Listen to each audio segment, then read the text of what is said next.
সুপ্রিয় দর্শক, বৈষম্য বিরোধী ছাত্র আন্দোলনের অন্যতম সমন্বয়ক হলেন আসিফ মাহমুদ। দেশ স্বাধীন হওয়ার পর এবার হঠাৎ করে গ্রেপ্তার হলেন আসিফ মাহমুদ।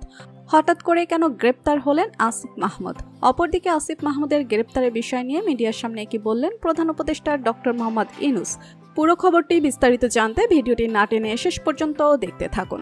যে কোনো সময় গ্রেপ্তার হতে পারে বৈষম্য বিরোধী ছাত্র আন্দোলনের অন্যতম সমন্বয়ক আসিফ মাহমুদ। সম্প্রতি ডক্টর মোহাম্মদ ইউনূসের সঙ্গে সেনাপ্রধানের বৈঠকে চরমভাবে বেয়াদবি করে আসিফ মাহমুদ। সেই সময় আসিফ মাহমুদ সহ অন্যান্য সমন্বয়কদেরকে ঘাট ধাক্কা দিয়ে সেখান থেকে বের করে দেয় সেনাবাহিনীর সদস্যরা। গোপন সূত্রে জানা গিয়েছে, সেই বৈঠকে সেনাপ্রধানের সঙ্গে ডক্টর মোহাম্মদ ইউনূস বাকবিতণ্ডায় জড়িয়ে পড়ে। মূলত সেনাপ্রধানকে বহিষ্কারের সূত্র ধরে এরকম ঘটনা ঘটেছে।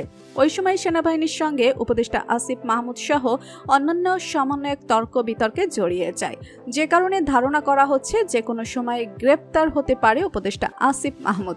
আসিফ মাহমুদের গ্রেপ্তারের বিষয় নিয়ে চলতে ব্যাপক আলোচনা এবং সমালোচনা। তাই একটি সাক্ষাৎকারে আসিফ মাহমুদকে নিয়ে প্রধান উপদেষ্টা ডক্টর মোহাম্মদ ইউনূস বলেন, ছাত্রদের কারণে আজকে আমরা একটি নতুন বাংলাদেশ পেয়েছি, তাই তাদের অবদানের কথা আমাদের ভুলে গেলে চলবে না। আসিফ মাহমুদ সহ অন্যান্য সমন্বয়কদের বিরুদ্ধে যদি কোনো অভিযোগ থাকে তাহলে আমি সেই ব্যাপারটি গুরুত্ব সহকারে দেখব। বললেই তো আর কাউকে গ্রেপ্তার করা যায় না। আশা করি ছাত্ররা কখনোই ভুল করবে না। বর্তমান জেনারেশন দেশের জন্য সবসময় সঠিক সিদ্ধান্ত নেবে। গোপন সূত্রে জানা গিয়েছে, দেশে আসার সব রকম চেষ্টা চালিয়ে যাচ্ছে সাবেক প্রধানমন্ত্রী শেখ হাসিনা। আন্তর্জাতিক আদালত ট্রাইব্যুনালে শেখ হাসিনার মামলার রায় আগামী 31 তারিখে ঘোষণা দেওয়া হবে। যদি রায় শেখ হাসিনার পক্ষে আসে তাহলে আবারও দেশের পরিস্থিতি পরিবর্তন আসতে পারে।